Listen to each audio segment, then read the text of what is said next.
Bonsoir à tous, bonsoir au public de la Cité Libre. Ce soir, je vous propose une présentation de l'œuvre principale du sociologue allemand Norbert Elias. Alors, je commence par quelques éléments de présentation biographique.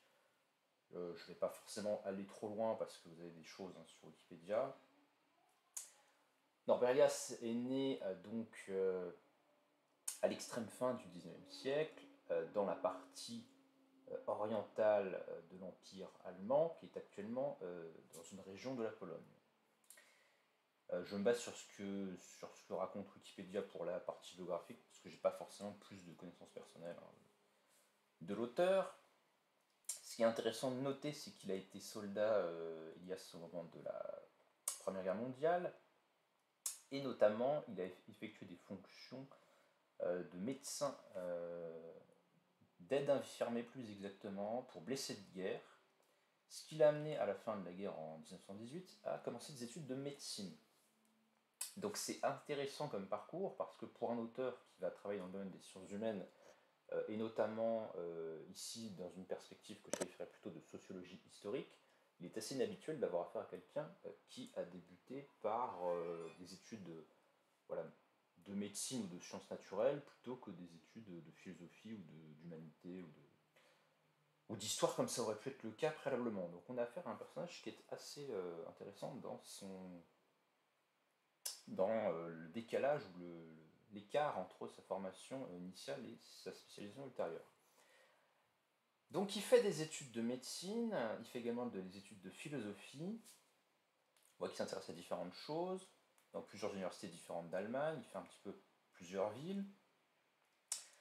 Dans ces années de l'après-guerre mondiale, la psychanalyse freudienne qui s'est développée en Autriche depuis le début du XXe siècle a une certaine diffusion, donc il va s'intéresser aussi aux théories de la personnalité que développe Freud. Donc intérêt pour la médecine, intérêt pour la psychologie, vous allez voir que c'est important pour comprendre le genre de démarche qu'il va adopter dans ses réflexions sociologiques. Ensuite, il fait un doctorat de philosophie sur la notion d'individu. Tac, tac, tac, tac. Et puis, à la fin des années 30, enfin à la fin des années 20 plutôt, en 1930, il va se rendre à l'université de Francfort pour passer une habilitation, donc essayer de rentrer à l'université, auprès d'un directeur de recherche qui est Alfred Weber, le frère de Max Weber, donc le célèbre sociologue allemand. On voit que tout ce monde-là est assez petit. Mais il ne pourra pas rentrer à l'université parce qu'il n'aura pas le temps de passer son habilitation, car en 1933, les nazis arrivent au pouvoir et ça va bloquer sa carrière, puisque Elias vient d'une famille de commerçants juifs aisés. Donc évidemment, ça le pousse à quitter l'Allemagne à partir de 1933. Simplement, je m'arrête un instant sur ce point de sa formation et de sa carrière, ou de son début de carrière, ou ce qu'aurait pu être son début de carrière universitaire, contrarié donc par les événements historiques. C'est pas inintéressant de noter qu'il va se tourner donc vers une réflexion, une démarche de type sociologique en allant travailler à l'université de Francfort. Or, il se trouve qu'il y a à Francfort un autre sociologue, donc assez connu, Karl Mannheim, auprès duquel il devait travailler. Et cette personnalité, Karl Mannheim, travaillait lui-même dans le fameux Institut de recherche sociale de l'école de Francfort, qui était créé depuis 1923.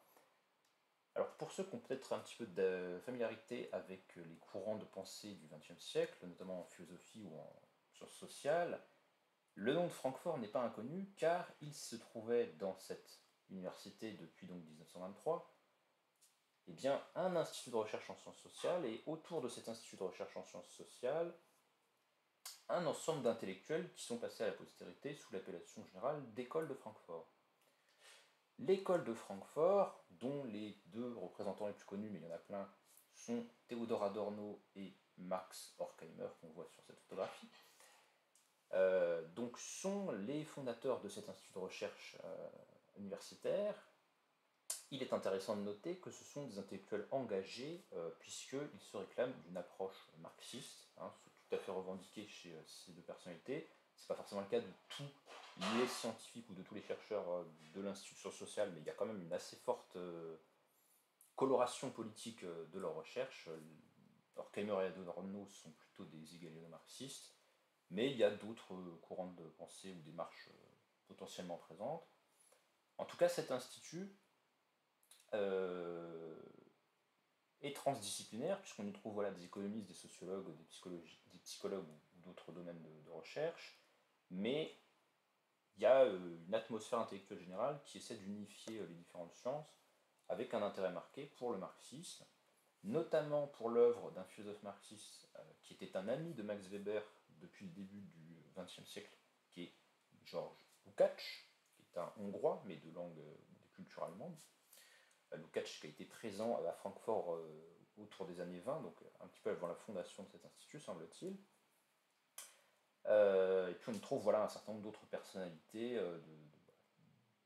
de cette école, etc. On a notamment Franz Neumann, qui lui va être un juriste et un théoricien de comment fonctionnent les États totalitaires. Hein. Il va faire des recherches historiques sur l'État, les structures étatiques de l'Allemagne nazie notamment, un peu plus tard. Bref, donc c'est tout ce milieu intellectuel-là auprès duquel Elias va être en contact pendant quelques années avant la destruction finalement de cet institut de recherche, puisque la plupart de ces personnalités seront amenées à fuir à l'étranger, soit parce que ce sont des juifs, soit parce qu'ils ont des opinions politiques qui ne seront pas tolérées par le régime nazi. On ne considère pas stricto sensu que Elias est un membre de l'école de Francfort, mais je tenais quand même à faire le parallèle pour montrer qu'il a été formé dans ce contexte intellectuel, avec un intérêt de certain nombre de personnalités pour le marxisme ou pour la psychanalyse. On n'est pas non plus très loin des milieux, ou en tout cas des courants de pensée, sinon des milieux, qui relèveraient du freudo-marxisme, dont j'ai déjà parlé dans une autre intervention. Ensuite, donc il fuit l'Allemagne en 1933. Il va d'abord s'exiler en Suisse et ensuite à Paris, où il tentera en vain de trouver un poste de chercheur universitaire.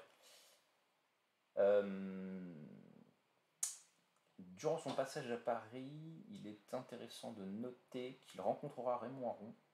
En fait, il l'avait déjà rencontré en 1932, donc à Francfort, puisque Aron s'était lui-même rendu en Allemagne pour sa formation intellectuelle, mais il va le recroiser, me semble-t-il, durant son séjour parisien.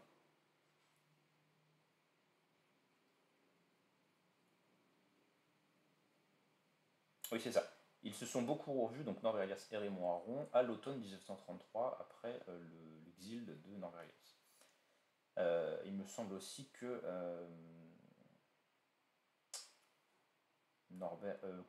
Raymond Aron va faire un compte-rendu de l'œuvre principale de Elias dont je parlais, donc sur le process de civilisation.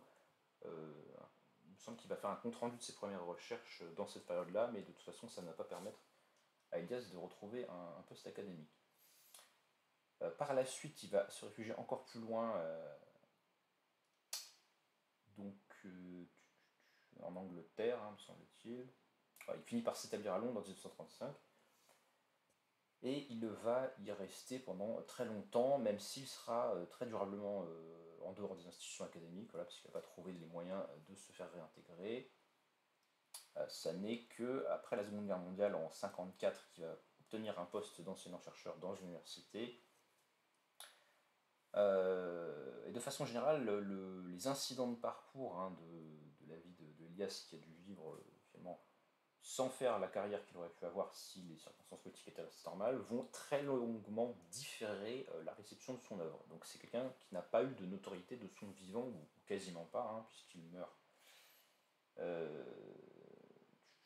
Non, j'exagère un petit peu. Il meurt dans les années 90, mais il n'y a pas de réception véritablement notable hein, de son œuvre, en tout cas en France, avant les années 70. Donc vous voyez que c'est déjà très tardif par rapport au moment où il avait commencé à travailler sur son ouvrage, sur le process de civilisation, dans les années 30. C'était quasiment 40 ans avant qu'il ait une véritable réception intellectuelle. De plus, l'œuvre dont je parlais, donc sur le process de civilisation, elle a eu une publication assez chaotique et décousue en plusieurs parties, et puis après on s'est aperçu que c'était des parties dont il manquait des parties. Donc quelques infos sur le découpage de cette œuvre, donc celle dont je parlais. Sur le processus de civilisation, ouvrage écrit en Angleterre, mais à partir de recherches qui étaient celles sur lesquelles il travaillait déjà depuis le début des années 30. Ouvrage qui paraît à Bâle en 1939, réédité en Allemagne en 69, donc longtemps après. Et dans la traduction française, voilà, c'est ça, elle est découpée en deux parties. L'une sort en 74 en France et l'autre en 75. Vous voyez, le temps que l'œuvre paraisse et que les gens commencent à la lire, c'est déjà très tardif par rapport à la vie du personnage. Ça montre les mécomptes de cette vie troublée. Et donc je disais que cette réception hachée et tardive, elle se continue un petit peu post-mortem, puisqu'on apprend qu'il y a des parties de cette espèce d'œuvre phare, hein, parce que c'est un énorme livre en fait, hein, de plus de 1000 pages, je crois. Il y a des parties qui seront publiées de façon inédite en français en février 2021. Et je crois même qu'il y en a encore une qui est parue depuis, donc en fait finalement on doit retrouver dans les archives, je ne sais pas, des morceaux de chapitres du processus de civilisation. C'est une sorte d'œuvre fleuve, hein, sur lequel il a travaillé pendant des années, et qui a eu une réception relativement chaotique. Alors, quel est le sujet du processus de civilisation? Œuvre dont il faut tout à fait noter que si sa réception est tardive, elle n'en est même pas moins importante, puisqu'on considère que cet ouvrage, selon l'Association internationale de sociologie, comme l'un des 7 ouvrages de sociologie les plus importants du XXe siècle. Donc, sachant qu'il n'y a pas vraiment de sociologie scientifique vraiment structurée au XIXe siècle, ça fait quand même partie des livres les plus importants de l'histoire de la sociologie, en tout cas selon ce classement qui reste bien évidemment celui de son organisation. Alors de quoi ça parle?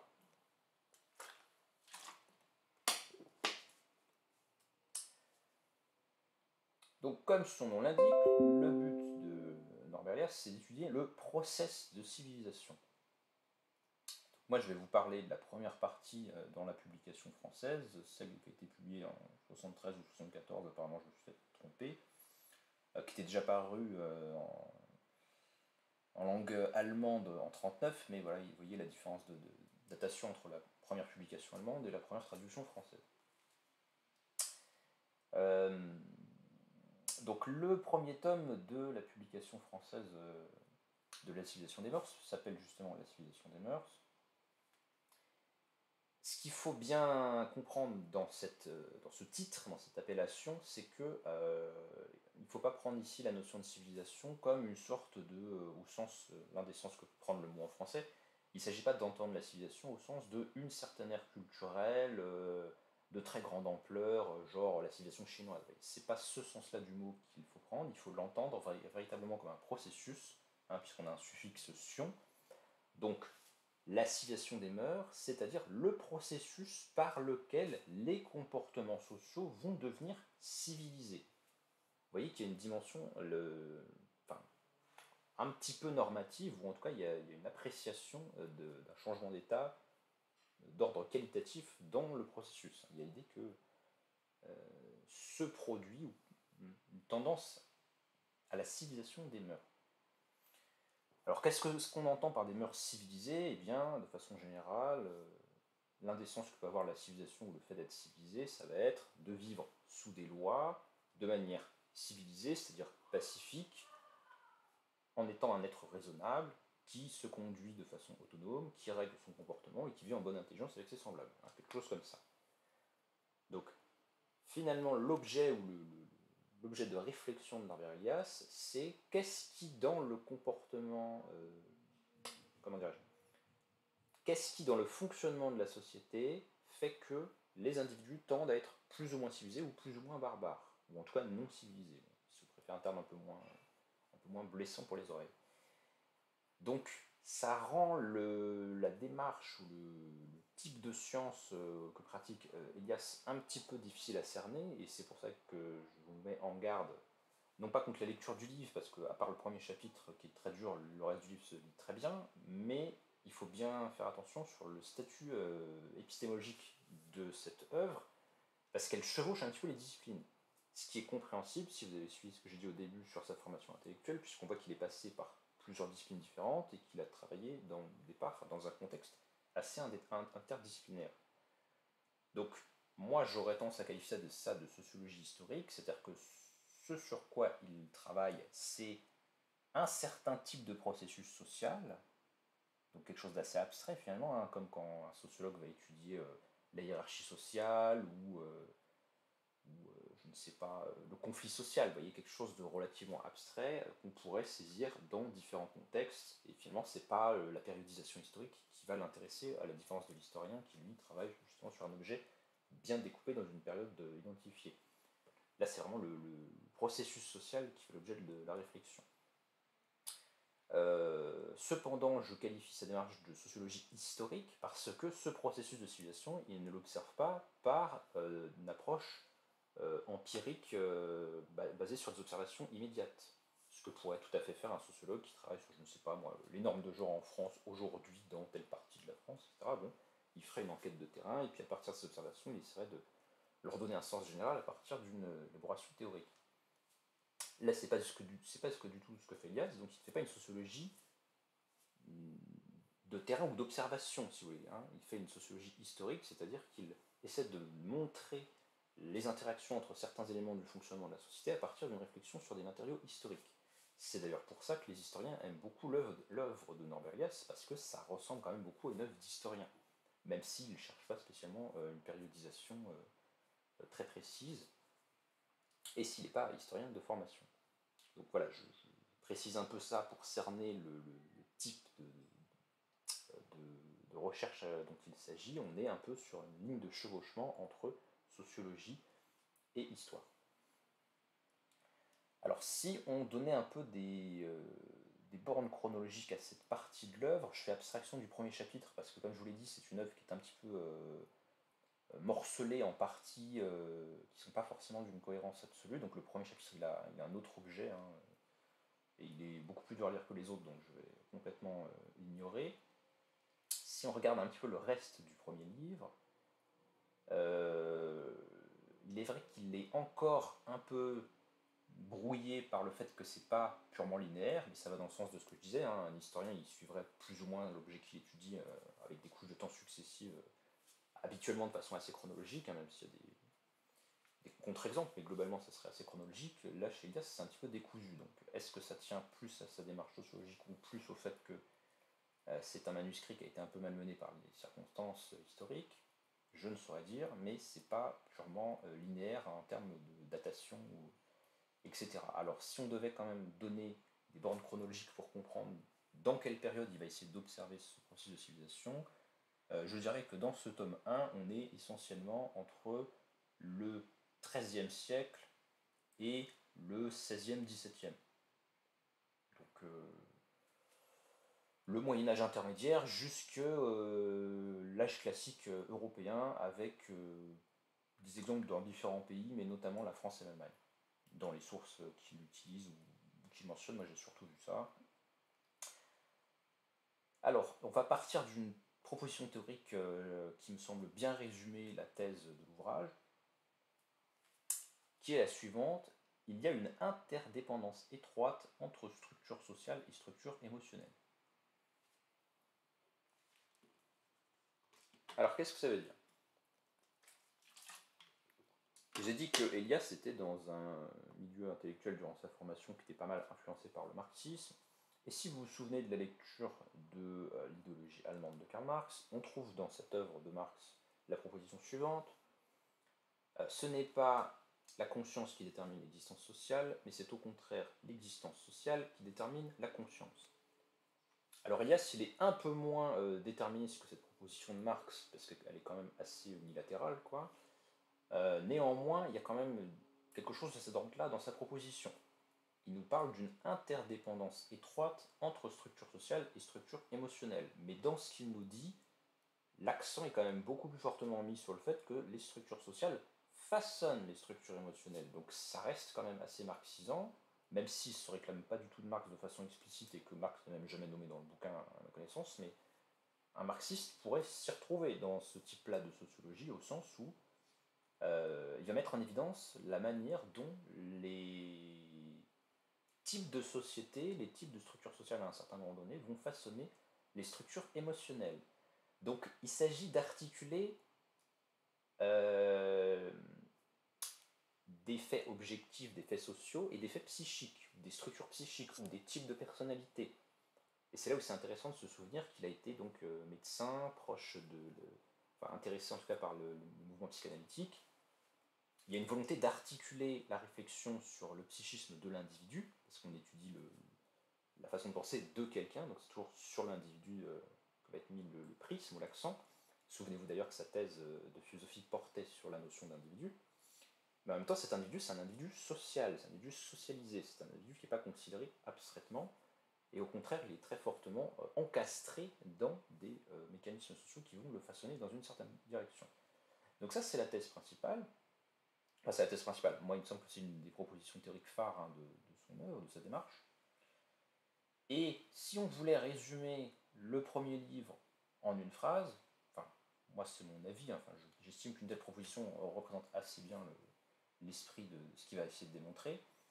Il nous dit, page 440, quand dans telle ou telle région, le pouvoir central s'affermit, quand il oblige les hommes sur un territoire plus ou moins étendu de vivre en paix, on assiste à un changement progressif de l'affectivité et des normes de l'économie pulsionnelle. Alors, cette idée-là, quand il est question du pouvoir central, c'est bien évidemment d'un pouvoir de nature politique.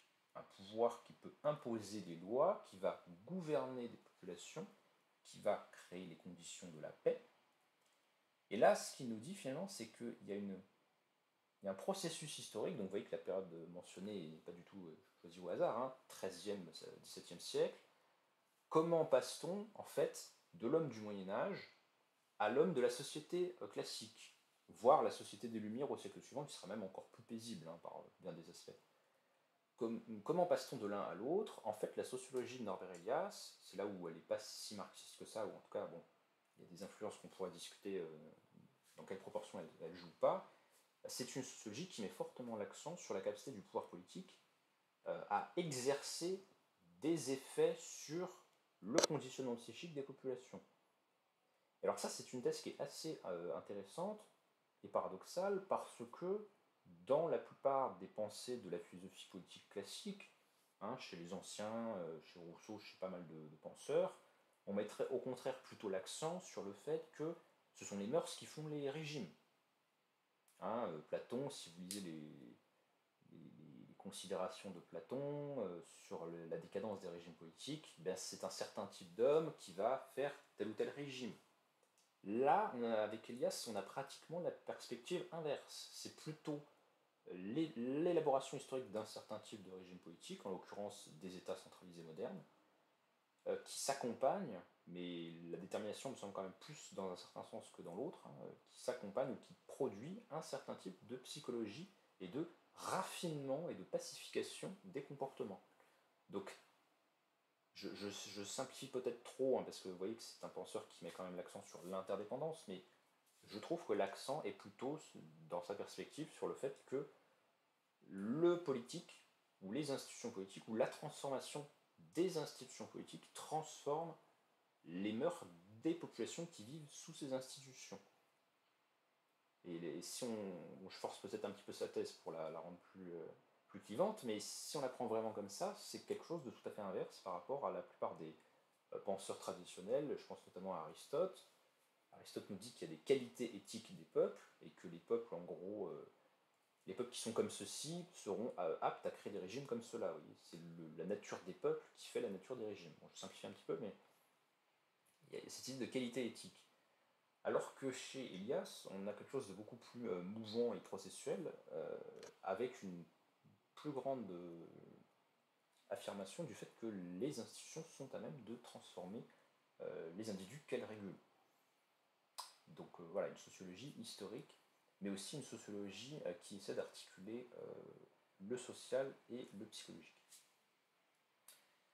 Alors qu'est-ce que c'est que cette régulation, qu'est-ce que c'est que cette économie pulsionnelle, qu'est-ce que c'est que cette régulation des émotions et des comportements? Alors, on va schématiquement essayer de distribuer un petit peu les différents morceaux de texte que je vais essayer de raccrocher les uns aux autres en suivant le développement chronologique. Donc on va essayer de partir de ce qu'était l'homme moyen, ou en tout cas un certain type de caractère marqué socialement dans la période médiévale. Ensuite, on essaiera de voir qu'est-ce qui déstructure ou qu'est-ce qui transforme, ou qu'est-ce qui restructure plutôt cette économie pulsionnelle à la fin du Moyen-Âge et à la Renaissance, pour aller progressivement vers l'homme nouveau, si j'ose dire, c'est-à-dire l'individu dont le psychisme a pris une structuration différente, au cours de la période moderne et de l'âge classique. Donc, commençons par la première période. Alors, je vous lis un petit peu.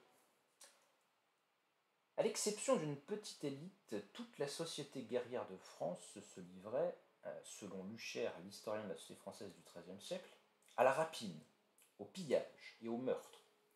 Rien ne nous permet de croire qu'il en allait autrement dans les autres pays ou dans les siècles suivants. Les débordements de la cruauté n'entraînaient aucun ostracisme social. Ils n'étaient pas considérés comme socialement dégradants. On prenait plaisir à torturer et à tuer. Ce plaisir passait pour légitime. Les structures sociales poussaient même jusqu'à un certain degré à agir ainsi et donnaient à ces comportements une apparence de rationalité. Que faire par exemple des prisonniers? Point d'interrogation. La société de cette époque était relativement pauvre. Quand on avait fait affaire à des prisonniers de même rang, capables de payer, on s'imposait une certaine modération. Mais les autres, si on les gardait, il fallait les nourrir. Si on les renvoyait, on renforçait la puissance militaire et la richesse de l'ennemi. Car des hommes qui travaillaient, qui servaient, qui combattaient constituaient une bonne partie de la richesse des couches dirigeantes. Il ne restait donc qu'à les tuer, ou à les renvoyer dans un état où ils ne pourraient plus servir au combat ou au travail. Le même raisonnement s'appliquait à la destruction des champs, à l'assèchement des puits, à l'abattage des arbres. Tatati tatata, je passe un peu. Ainsi, le caractère émotionnel du comportement était dans une certaine mesure conditionné par des faits sociaux. On agissait en fonction de la société et on y trouvait son plaisir. Donc ça, c'est l'état, si vous voulez, de la société médiévale. Les individus sont brutaux, violents, ils ont des inhibitions sur la violence vis-à-vis d'autrui qui sont beaucoup plus basses.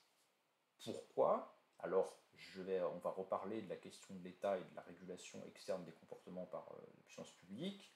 Là, il y a un autre aspect qui est mis, mais qui est tout à fait cohérent avec une certaine perspective marxisante. Il nous parle de la pauvreté qui crée une certaine rationalité de ces comportements. C'est-à-dire qu'on n'a pas envie de faire un effort vis-à-vis du traitement des prisonniers parce que les ressources sont basses, et donc, finalement, la pression de la rareté des ressources pousse à une certaine indifférence vis-à-vis du sort d'autrui.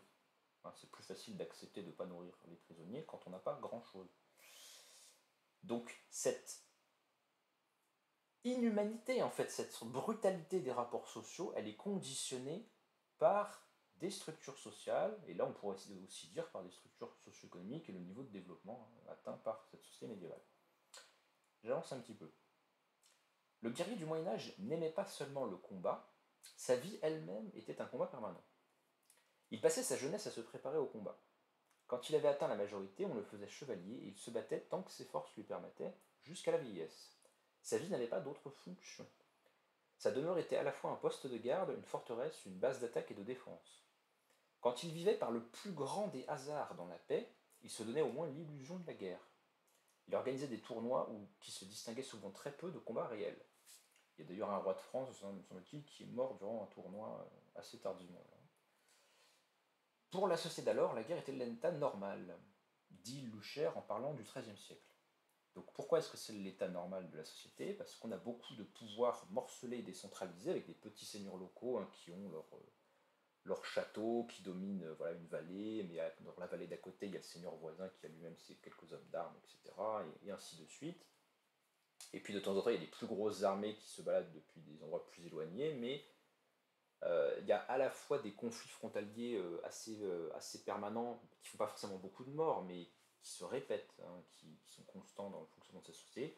Et puis, de temps en temps, un plus gros seigneur va lever des troupes localement pour aller faire se battre plus loin, mais voilà, il y a une couche sociale nobiliaire et chevalières qui, eh bien, quelques mois ou quelques semaines par an, tous les ans en fait, ou très régulièrement, est amenée à se battre. Donc la guerre fait partie de l'horizon de la vie par sa fréquence en fait. C'est pas un événement qui arrive une fois par génération.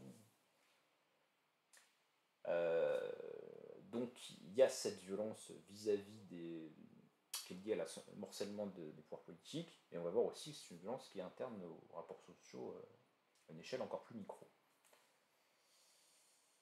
Euh,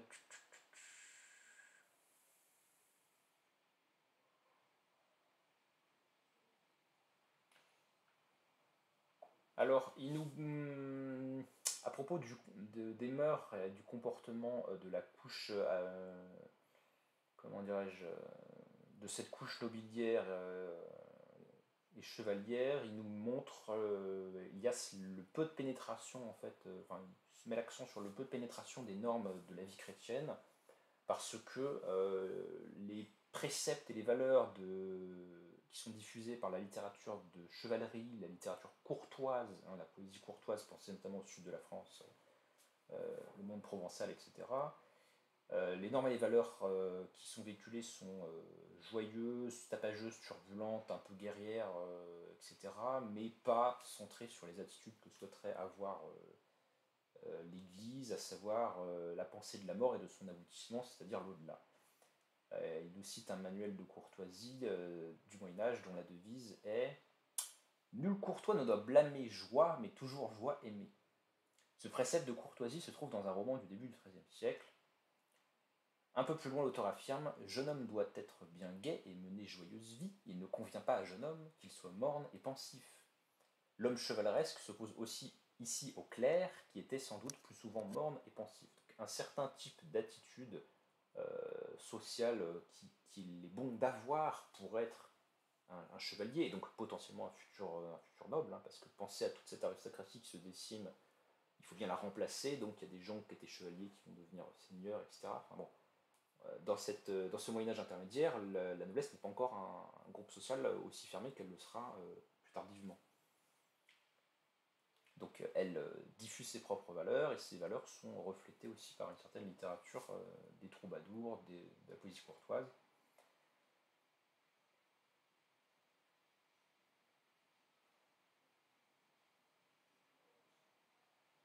Donc, il ne dit pas que les chevaliers médiévaux n'étaient pas des chrétiens, mais qu'ils avaient une perception de leur christianisme qui était mêlée à des valeurs propres à leur milieu social spécifique et guerrier. Je cite Cela ne les empêchait pas de goûter aux joies de l'existence, cela ne les empêchait pas non plus d'assassiner et de piller. Donc, ils ne voient pas vraiment de contradiction entre l'éthique ou la morale chrétienne ou les idéaux de l'Église et leur mode de vie. Se tenir prêt au combat, l'épée à la main, n'était pas seulement une nécessité pour le membre de la couche supérieure, pour le chevalier. La vie du bourgeois dans les villes était bien plus marquée que celle des siècles ultérieurs d'incessantes querelles. Lui aussi ressentait à un haut degré la joie de l'attaque, la haine, le plaisir de tourmenter les autres. Donc là, il s'agit de montrer que cette violence diffusée dans les rapports sociaux n'est pas que celle de l'aristocratie ou de la noblesse, mais qu'on la retrouve aussi dans les villes, enfin dans d'autres milieux sociaux, et en fait on pourrait trouver toutes sortes d'attitudes, y compris le rapport de la paysannerie vis-à-vis de ses enfants, voilà, qui meurent en bas âge, enfin, ce qu'il faut retenir de façon générale, c'est le peu de prix de la vie humaine, sa précarité, hein, des sociétés pauvres, des sociétés qui connaissent des épidémies, la vie humaine n'a pas beaucoup de valeur, et autrui non plus, relativement à des attitudes plus civilisées, entre guillemets, qui se développeront ultérieurement. Un certain nombre de traits qui nous paraissent contradictoires. L'intensité de leur pitié, leur peur de l'enfer, leur sentiment de culpabilité, leurs éclats de rire, leur gaieté folle, leur brusque accès de haine et de colère, tout cela, ainsi que les passages brusques d'un état d'âme à l'autre, ne sont en réalité que les différents aspects d'une même structure émotionnelle. Donc l'homme du Moyen Âge, de façon générale, sauf peut-être certains cas particuliers comme les moines, qu'est-ce qui le caractérise de façon très tranchée par rapport aux hommes d'une société plus civilisée, donc la nôtre notamment, mais tout ce qui est devenu l'Occident depuis le 16e, 17e, ce sont des individus qui sont, comment pourrait-on dire, beaucoup plus désinhibés de façon générale. Ils ont des émotions qui sont beaucoup plus portées sur les extrêmes. les extrêmes de la joie ou de la tristesse, les extrêmes de la culpabilité ou de la colère, ainsi de suite. Donc il y a une beaucoup moins forte régulation des passions des individus. Leurs pulsions, leurs émotions s'expriment plus librement, plus directement, plus ouvertement que plus tard.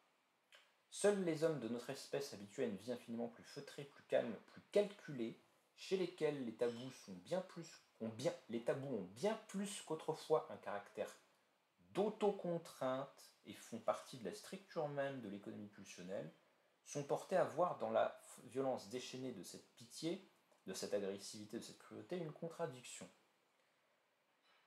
Donc là, on touche déjà une des notions majeures de la sociologie de Norbert Elias, qui est l'idée d'autocontrainte, ou d'autorégulation, j'ai déjà un peu dit, des passions.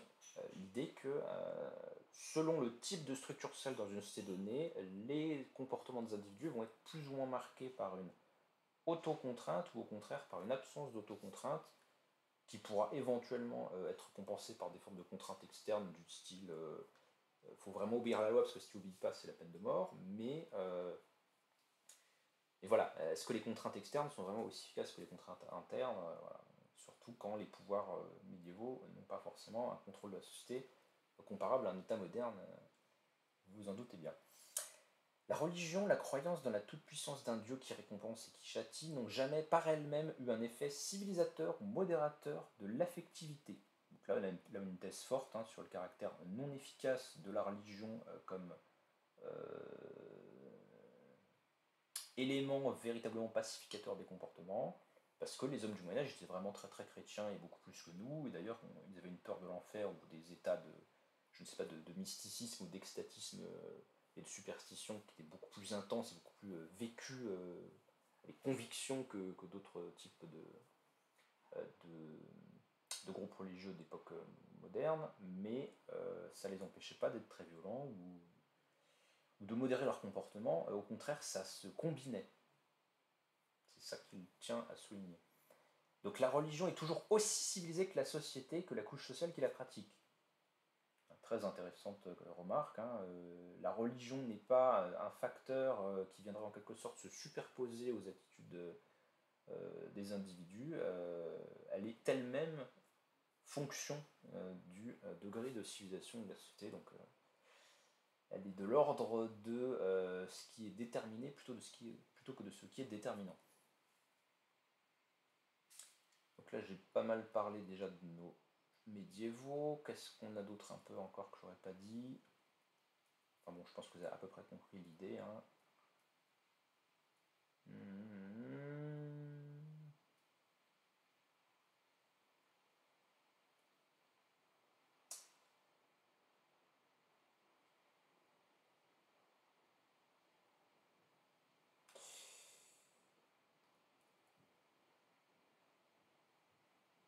Oui, donc c'est la même idée, enfin bon, je me répète un petit peu, mais les interdictions de la société médiévale n'imposent pas encore de limites sérieuses au libre développement des réactions affectives. Comparé aux phases suivantes, le contrôle social est encore relativement modéré. Les manières sont désinvoltes si on les mesure aux critères ultérieurs. Donc voilà, l'homme du Moyen-Âge, un personnage désinhibé et turbulent, une sorte de Sandor Clegane de Game of Thrones, quoi. Donc ça, c'est la situation des siècles de la période initiale, si vous voulez. Alors comment voit-on qu'il y a une évolution? On le voit déjà quand on compare ces descriptions avec ce qu'on peut savoir par nous-mêmes de nos contemporains et de la façon dont nous vivons. La différence est quand même assez flagrante. Il nous dit d'ailleurs, quand on voit avec quel naturel adultes et enfants partageaient au Moyen-Âge leur lit, on se rend compte de quelle modification profonde des rapports d'homme à homme et du comportement s'exprime dans notre genre de vie. Et oui, car au Moyen-Âge, il n'y a pas de chauffage central et de climatisation, donc quand on veut avoir la température adaptée, notamment en hiver, eh bien les familles vivent dans des lits, n'est-ce pas tout le monde vit dans le même lit, on le voit d'ailleurs dans la série Kaamelott, dans certaines scènes de famille. Donc il y a des nécessités qui tiennent à la fois au niveau de développement socio-économique, mais aussi à d'autres facteurs, qui font que les rapports, la corporéité des individus, leur manière de se tenir, de se comporter, leur habitus, comme dirait Bourdieu, et Bourdieu ne fait que réutiliser un concept qui a déjà été inventé par Norbert Elias dans le processus de civilisation, puisque c'est dans cet ouvrage qu'il introduit la notion d'habitus. Je cite: l'habitus désigne chez Norbert Elias le savoir social incorporé qui se sédimente au cours du temps et qui façonne, telle une seconde nature, l'identité tant individuelle que collective des membres d'un groupe humain. Donc la manière d'être, hein, si vous préférez un autre terme que celui d'habitus, les conditions d'existence sociale des hommes du Moyen-Âge produisaient des subjectivités, des manières d'être qui sont beaucoup plus violentes, mais aussi, comment pourrait-on dire, nous on aurait tendance à dire plus vulgaires, moins civilisées. Nous on aurait tendance aussi à les qualifier par rapport à nos propres normes de désinhibés, mais le mot que je cherche c'est plutôt de dire qu'elles seraient... En fait, ils peuvent nous sembler impudiques. Voilà, c'est ça le terme que j'aurais voulu choisir. Il y a une proximité corporelle qui nous paraîtrait étrange. Enfin, pensez à des familles entières qui dorment dans le même lit, quand même, c'est très inhabituel. Et pas mal de choses sont comme ça. Voilà, ils ont un rapport au corps qui est beaucoup moins régulé et normé que les modernes. Donc,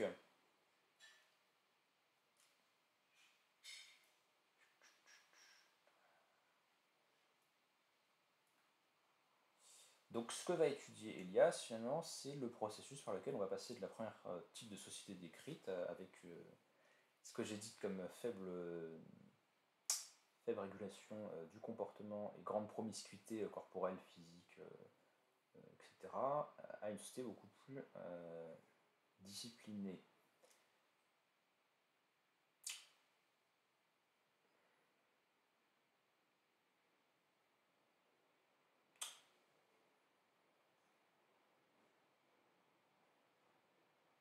Donc j'ai parlé de la littérature de courtoisie. La littérature de courtoisie, elle va progressivement changer de sens ou de rôle au fil du temps parce que elle traduit certaines attitudes de ce que sont les hommes du Moyen-Âge, mais elles sont aussi une idéalisation des comportements de cette couche sociale. C'est-à-dire qu'elles ont déjà un certain rôle de normalisation.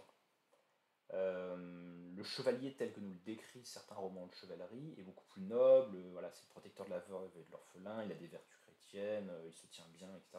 Donc il marque déjà une certaine idéalisation par rapport au comportement réel des individus, il peut constituer une certaine norme.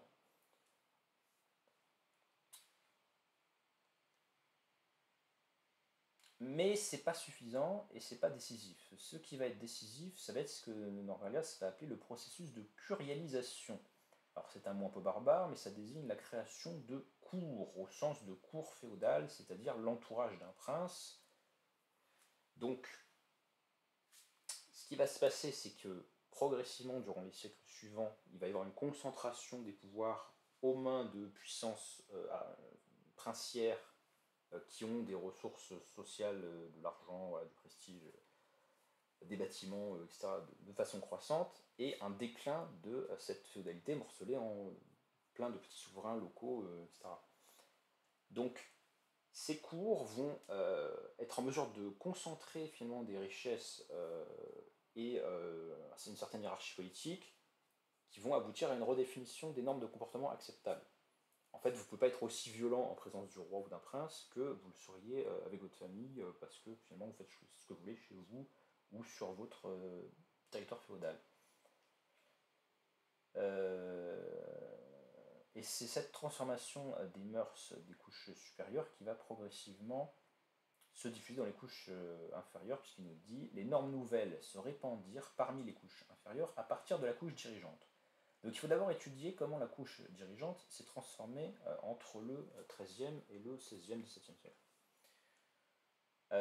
Donc il y a ces cours. Qu'est-ce qui va s'y passer de particulier dans les pratiques? Alors, le schéma général, qu'est-ce qu'il nous dit? Donc dans la phase curiale aristocratique, on justifie la répression des tendances et des pulsions, surtout par le respect que l'on doit aux personnes de plus haut placées sur l'échelle sociale. Donc en fait, les cours vont être un endroit où vont se côtoyer des individus qui sont de rangs différents et qui doivent se signifier les uns les autres leur position respective par ce qu'on va appeler plus tard l'étiquette, c'est-à-dire un ensemble de codes et de rites sociaux qui montrent que oui, oui, j'ai bien compris que tu étais au-dessus de moi, ou que je te devais ci, ou que je te devais là. Bon. Donc des salam alek, pourrait-on dire, hein, des normes de politesse, qui n'avaient pas lieu d'être, enfin qui avaient peu lieu d'être dans un contexte militaire, je veux dire vraiment la guerre, quoi, ou dans un contexte où chacun est chez soi et règne sur sa propre petite seigneurie. Dans la phase, donc ça c'est un premier élément, au départ c'est le respect du haut au supérieur. Dans la phase suivante, les arguments invoqués en faveur du renoncement, de la régulation des pulsions, de la retenue, ne se réfèrent plus à des personnes déterminées. Il découle, pour employer une formule provisoire et quelque peu sommaire, plus directement qu'auparavant, de contraintes moins visibles et moins personnelles qu'entraînent l'interdépendance sociale, la division du travail, les marchés et la compétition, qui tous postulent la retenue de la régulation des émotions et des instincts. Alors, au départ, cette régulation des tendances, donc, c'est un phénomène qui va concerner la société de cours à cause des marques de respect que les uns et les autres doivent se voir et la normalisation qu'il faut pour que c'est... Il faut imaginer des cours qui deviennent de plus en plus grandes avec des gens qui viennent de régions différentes, qui sont peut-être d'anciens ennemis, le prince il a dû les réconcilier pour faire tenir tout ça, etc. Donc il faut énormément de contrôle des comportements des uns et des autres pour que cette noblesse turbulente s'apaise et devienne constitutive de la couche dominante d'un État, en fait. Hein. De plus, ça c'est pour la noblesse ou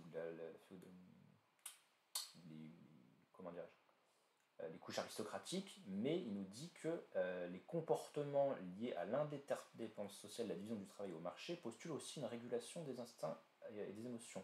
Donc qu'est-ce qui va transformer les normes affectives et corporelles de l'homme européen à la fin du Moyen-Âge, bah, ça va être aussi le développement d'une économie de marché et donc d'une bourgeoisie commerçante. Parce que quand vous êtes vendeur, eh ben, il faut faire preuve d'un petit peu de tenue, il faut être un petit peu élégant, il faut être capable de mettre en valeur la marchandise, ou bien il faut être capable de susciter la confiance sociale de son interlocuteur en lui disant que si, on va vraiment lui rendre l'argent à telle échéance comme ça a été convenu, etc., etc. Donc des aptitudes de négociation. Et ces fonctions marchandes, elles se développent à mesure que la société-féodalité entre en crise. Là aussi, on voit l'influence sous-jacente, même s'il ne le mentionne pas, de Elias vis-à-vis de la réflexion marxiste sur la crise du mode de production féodal et le développement de l'économie capitaliste qui va le remplacer progressivement.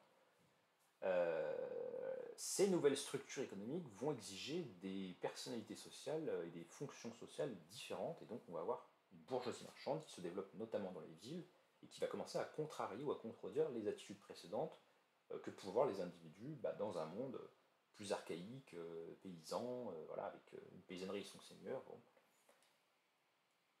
Donc ces nouveaux groupes sociaux vont devoir modeler leur comportement. C'est à ces données que répondent les motivations et les modes de conditionnement mentionnés plus haut, qui visent tous à modeler le comportement de l'individu de telle manière qu'il a l'impression d'agir et de réagir de son propre chef.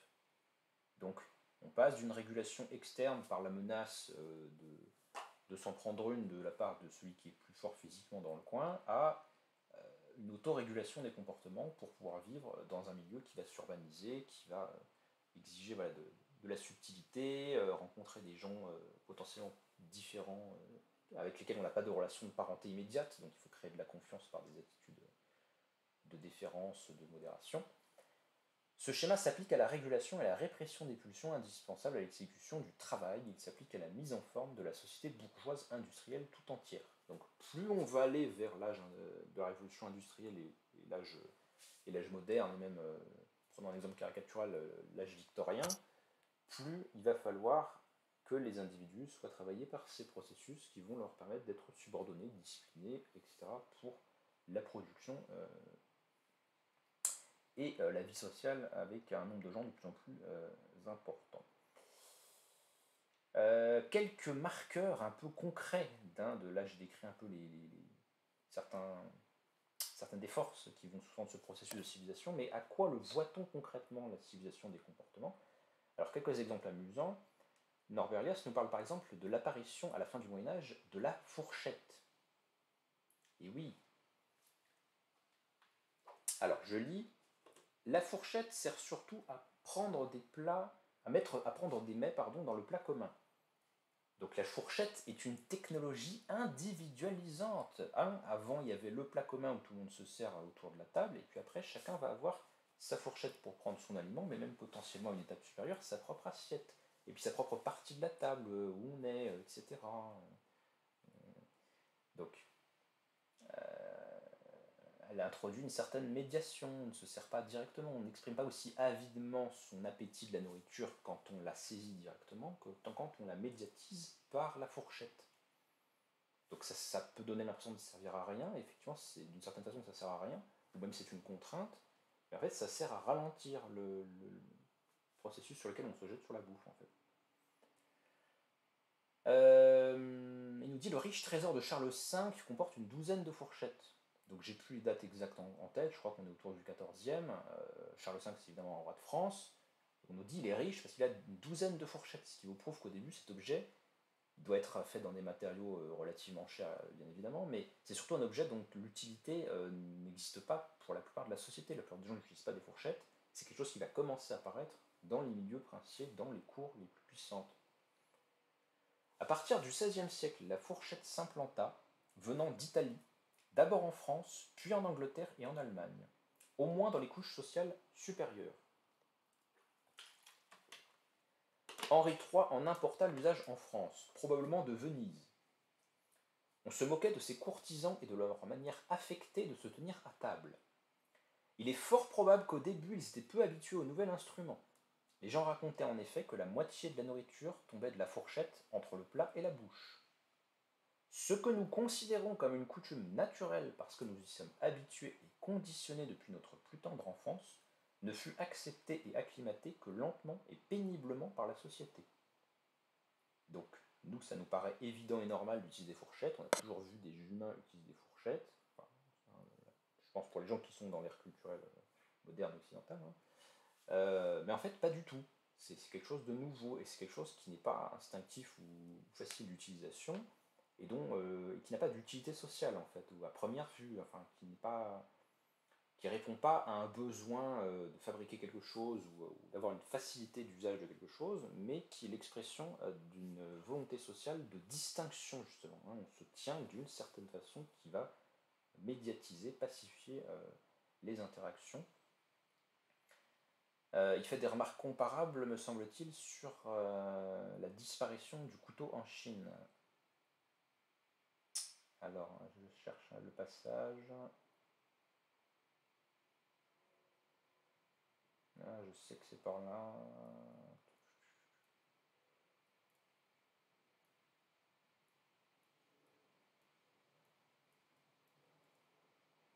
Mais je ne retrouve pas. Ah oui, on peut supposer, nous dit-il, que la suppression du couteau comme ustensile de table en Chine est due au fait que la couche dirigeante n'y était plus, depuis longtemps, une couche de guerriers, mais une classe pacifiée à un très haut degré, une classe de fonctionnaires cultivés. Donc là, c'est plus effectivement une supposition qu'une démonstration, mais ce serait cohérent avec son explication d'ensemble de l'évolution dans le monde occidental. Le couteau, si vous voulez, c'est violent, quoi. Ça ressemble à un couteau, c'est-à-dire ça ressemble au couteau qu'on utiliserait pour planter quelqu'un. On va quand même pas utiliser ça entre gens civilisés. Donc, à mesure qu'il y a une pacification et une démilitarisation des couches supérieures de la société, les usages vont devenir moins violents, et puis on va même pas utiliser de couteau parce que c'est un objet qui pourrait être inquiétant. Hein. On va utiliser des objets euh,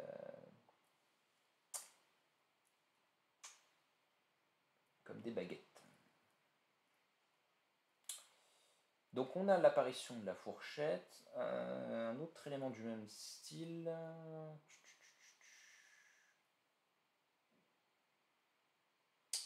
Alors plus tardivement au XVIIe siècle, il nous dit c'est au cours du XVIIe siècle, dans la haute société française, que le découpage de la viande cesse de faire partie des arts qu'un homme du monde est tenu de pratiquer au même titre que la chasse, l'escrime ou la danse.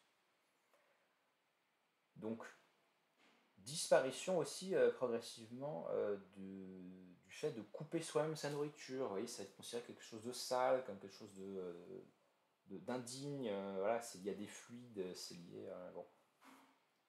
Donc tous ces éléments-là, il va falloir aussi les supprimer. Je lirai ce passage plus tard parce que là, j'ai trop avancé historiquement, j'aurais bien aimé trouver des éléments intermédiaires un petit peu. Donc je parlais de la fourchette, Alors sur la disparition de la violence, on pourrait aussi, bon là c'est un autre ouvrage, mais il y aurait des remarques à faire sur la limitation du taux de meurtre. Hein, on a des études statistiques qui montrent que le taux de meurtre dans les sociétés européennes est en chute libre depuis le XIVe siècle, je crois à peu près. Donc au cours du temps, il y a de moins en moins de meurtres par pourcentage de population. Un autre aspect du processus de civilisation, à quoi le voit-on? Le combat de boxe se présente, quand on le compare au plaisir des yeux entre guillemets d'autres phases, comme une réalisation extrêmement modérée des tendances agressives et sadiques. Donc dans toute société, il y a des pulsions agressives et sadiques. Hein. Souvenez-vous de l'influence qu'a eu la psychanalyse sur Elias. Et les sociétés vont trouver des exutoires à leur volonté d'exprimer leur violence. Mais ce qui caractérise la modernisation, c'est que c'est des passions qui sont moins violentes relativement à d'autres. Au XVIe siècle, nous dit-il, une des réjouissances populaires de la Saint-Jean consistait à brûler vif une ou deux douzaines de chats. Cette réjouissance populaire était très célèbre, elle attirait toujours une foule nombreuse. Un orchestre jouait. On érigeait un immense bûcher sous une sorte d'échafaudage. On accrochait à cet échafaudage un sac ou un panier rempli de chats vivants. Bientôt le sac ou le panier prenait feu. Les chats tombaient sur le bûcher et se consumaient pendant que la populace prenait plaisir à leurs cris et miaulements. En général, le roi et la cour assistaient au spectacle. Parfois, l'honneur de bouter le feu au bûcher était réservé au roi ou au dauphin. Nous apprenons qu'une fois, par ordre express de Charles IX, un renard fut pris et brûlé avec les chats. Beaucoup de choses qui naguère éveillaient des sensations de plaisir suscitent aujourd'hui des réflexes de déplaisir. Donc la violence, la cruauté gratuite infligée aux animaux était une source de divertissement populaire dans des sociétés justement où le rapport à la violence était beaucoup plus banalisé. On pourrait aussi penser aux méthodes d'exécution qui n'ont fait que se raffiner avec le temps. Il y a une célèbre page de, je crois, La Surveiller et punir de Foucault qui décrit le supplice d'un régicide, hein, un assassin du roi, hein, qui est mis à mort, démembré, tout le processus en public. Plus on va avancer dans le processus de civilisation, plus la mort devra être quelque chose de caché, de dissimulé, on va essayer de trouver des moyens plus doux. Et M. Guillotin était un humaniste, il fallait une mort propre avec la guillotine. Et au fil du temps, voilà, on essaiera de plus en plus de cacher la mort, voire même, dans les cas des grands génocides historiques du XXe siècle, de créer des endroits spécialisés et dissimulés au regard pour massacrer les gens. Donc,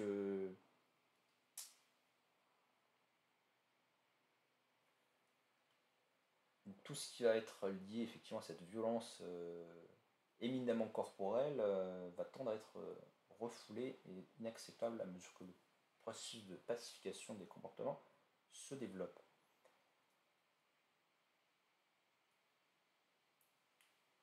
Alors, il y a quelques considérations qu'il développe sur le rôle de la pensée des humanistes de la Renaissance dans la civilisation des mœurs, et évidemment cette idée d'humanisme n'est pas simplement liée à la redécouverte de savoir ou à une meilleure compréhension rationnelle du monde, il y a aussi une valeur, c'est-à-dire que c'est l'homme qui est une valeur, c'est l'humanité qui est une valeur. Mais l'humanité, il faut l'entendre avec la connotation que ça a acquise par exemple au siècle des Lumières, de générosité, de bonté en fait. Hein. Quand on dit que quelqu'un est très humain, on veut dire qu'il est gentil, qu'il a quelque chose de bon. Les écrits des humanistes, nous dit-il, ne reflétaient pas les normes de l'Église, mais celles de la société séculaire de leur temps.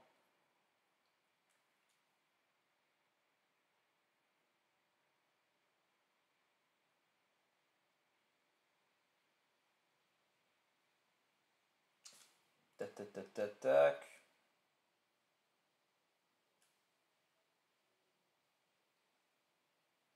Donc il y a une redécouverte finalement avec les humanistes des normes et des modes de vie de l'Antiquité. Pensez aux Romains, etc., qui avaient atteint un stade de développement civilisationnel beaucoup plus important, avec une vie urbaine beaucoup plus développée. Donc évidemment, ça va influencer les esprits avec des modèles de comportement qui seront pas ceux du Moyen Âge le plus sombre. Après, il y a des considérations sur la pudeur. Alors je lis un petit peu. Cette première émancipation de la femme dans la société absolutiste de cour, alors la société absolutiste de cour, celle qui va encore après la société curiale, hein, c'est vraiment quand les princes sont devenus tellement puissants que ça va donner des monarchies absolues. Cette première émancipation de la femme eut sur la progression du seuil de la pudeur, de la sensibilité aux expériences pénibles, du renforcement du contrôle de l'individu par la société en général. Bon, il doit manquer un mot là.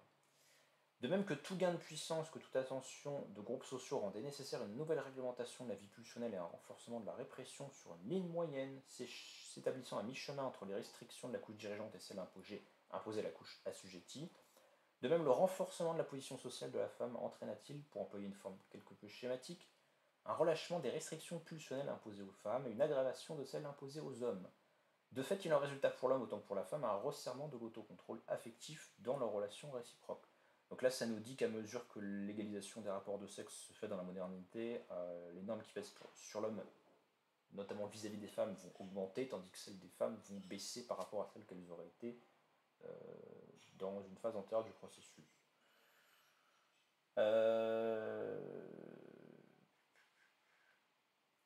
Un autre aspect de cette civilisation des mœurs, c'est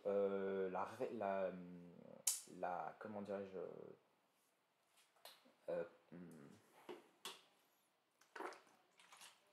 la canalisation, si on peut dire, de la sexualité à l'intérieur de la famille et dans le cadre du mariage. Alors ça pourrait paraître être un idéal chrétien, mais en fait c'est un idéal qui était très mal appliqué au Moyen-Âge, et même encore plus tardivement dans les couches aristocratiques. Récemment, à la lecture de la biographie de Montaigne, j'étais tout à fait frappé de voir qu'il avait une conduite adultère extrêmement vivace, sans paraître en ressentir une culpabilité morale particulière, ce qui est quand même en contradiction flagrante avec les normes de l'Église sur la chasteté et la restriction de la sexualité au domaine du mariage. En fait, cet idéal de la sexualité comme devant être réduite à au conjoint marié, quoi, c'est surtout en fait une canalisation des pulsions sexuelles qui, pour les couches nobiliaires et féodales, en fait, pouvait s'exprimer à la fois par une certaine licence, mais aussi les viols de guerre, en fait, tout simplement, hein, parce que quand vous avez des couches de combattants qui vont vous battre ailleurs, c'est très facile d'en profiter pour faire certaines choses aux femmes. Bon. La centration de la sexualité dans le cadre de la famille et des conjoints, il nous dit que c'est lié au développement de cette bourgeoisie, donc les couches moyennes et intermédiaires qui vont se civiliser par le commerce dans les villes. Et ça va aussi être un des marqueurs de l'antagonisme entre les normes sexuelles et éthiques de la bourgeoisie par rapport aux normes sexuelles et éthiques de l'aristocratie. Il nous dit par exemple, et il faut penser qu'on a affaire à un auteur allemand, donc il pense probablement a fortiori à des cas ou à des exemples liés au développement du protestantisme et aux antagonismes entre bourgeoisie et aristocratie dans le contexte culturel de langue allemande. Il nous dit la société bourgeoise juge à partir de ses propres normes la réglementation de la sexualité et les mœurs conjugales de la société de cour, donc les aristocrates, comme étant lâches et dissolues. Donc la bourgeoisie commence à se distinguer, à se déphaser par rapport aux normes de l'ancienne classe dominante en les jugeant comme décadents. Vous avez compris, quoi, trop libérés sexuellement.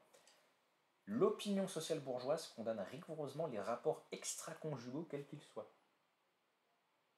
Ce qui là la démarque. Hein. Bon, alors vous allez me dire que c'est pas ce que prône le christianisme, mais comme je l'ai dit, c'est un christianisme qui n'est pas vraiment appliqué dans les couches dominantes. Et puis pensez au fait que le sport préféré des princes, c'était de divorcer en demandant au pape des dispenses, etc., pour pouvoir se remarier, pour pouvoir perpétuer la lignée, etc. Donc finalement, la pérennité du mariage était quelque chose d'assez discutable. Donc ça, c'est sur les normes sexuelles. Je vais peut-être lire encore une section ou deux.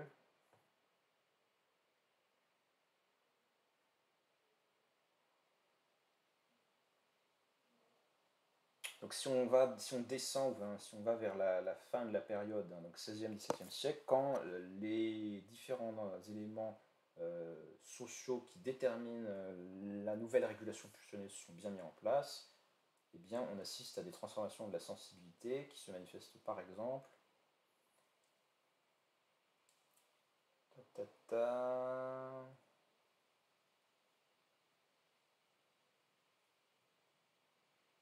Oui, voilà, je reviens à mon exemple de la viande en fait, et au fait que dans les usages de la table, on trouve bientôt, enfin on trouve à partir du XVIIe siècle dans la haute société française, inacceptable de découper la viande devant les invités.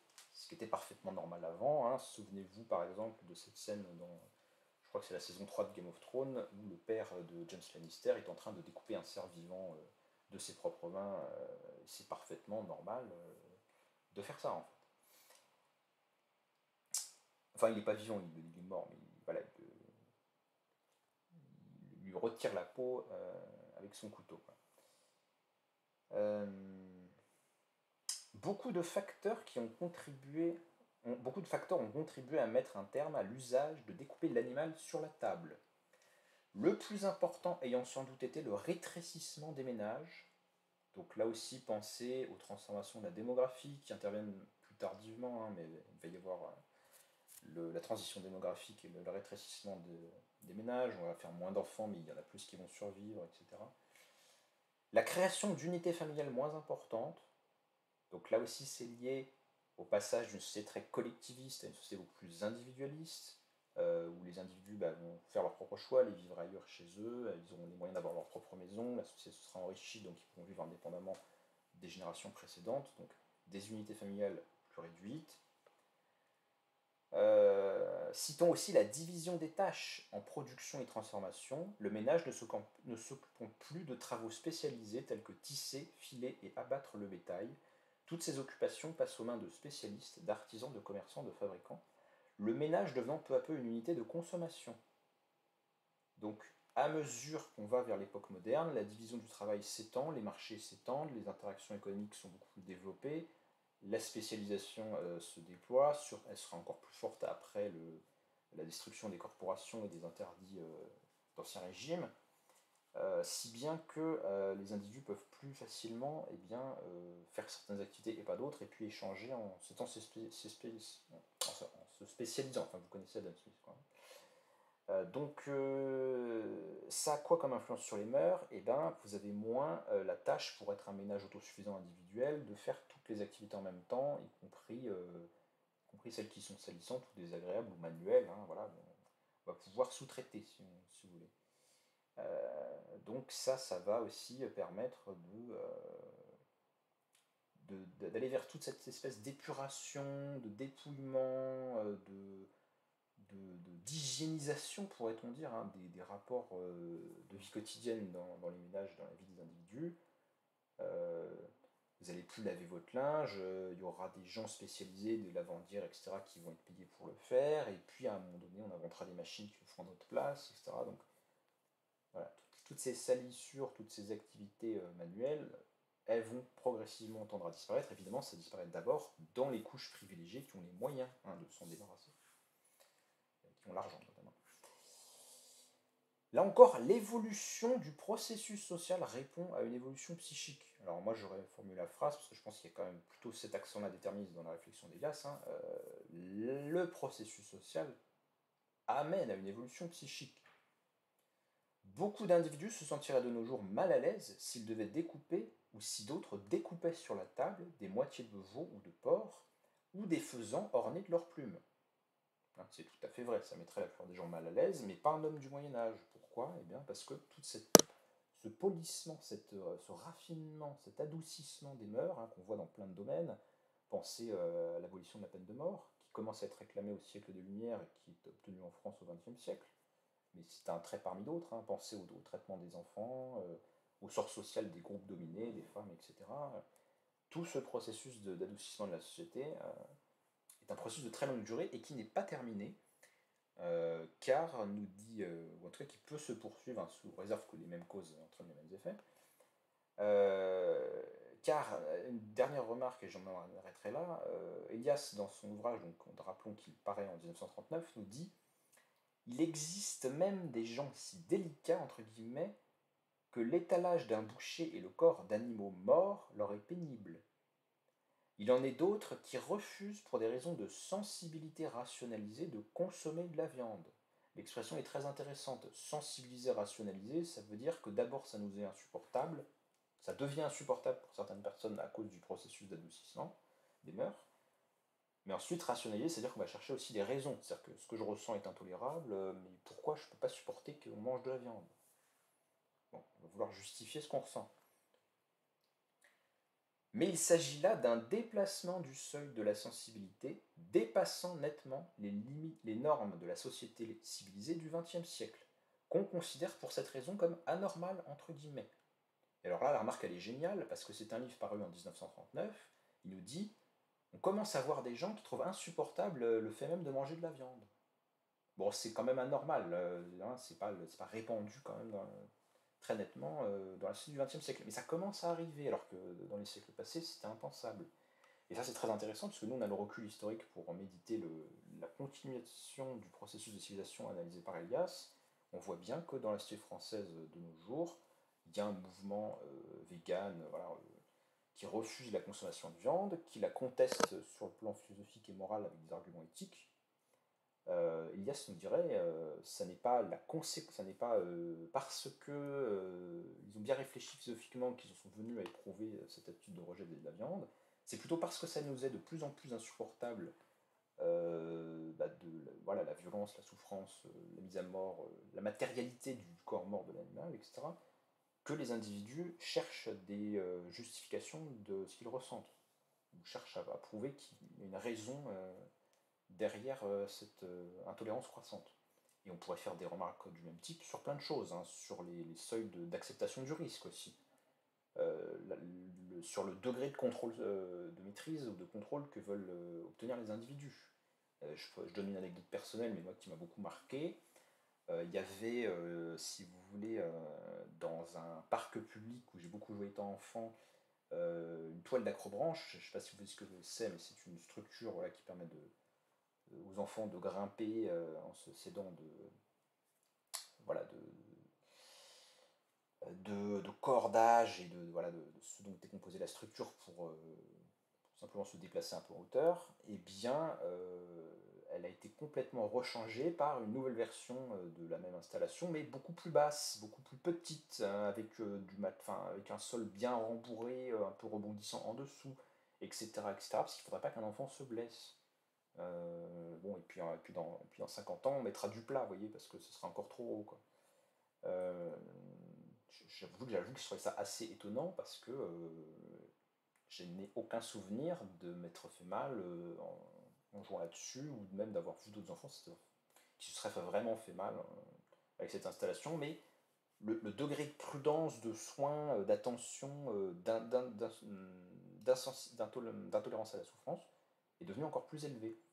On pourrait certainement trouver d'autres domaines de la vie sociale où ce phénomène intervient aussi. Enfin, vous pourriez prendre, je pense, vos propres exemples.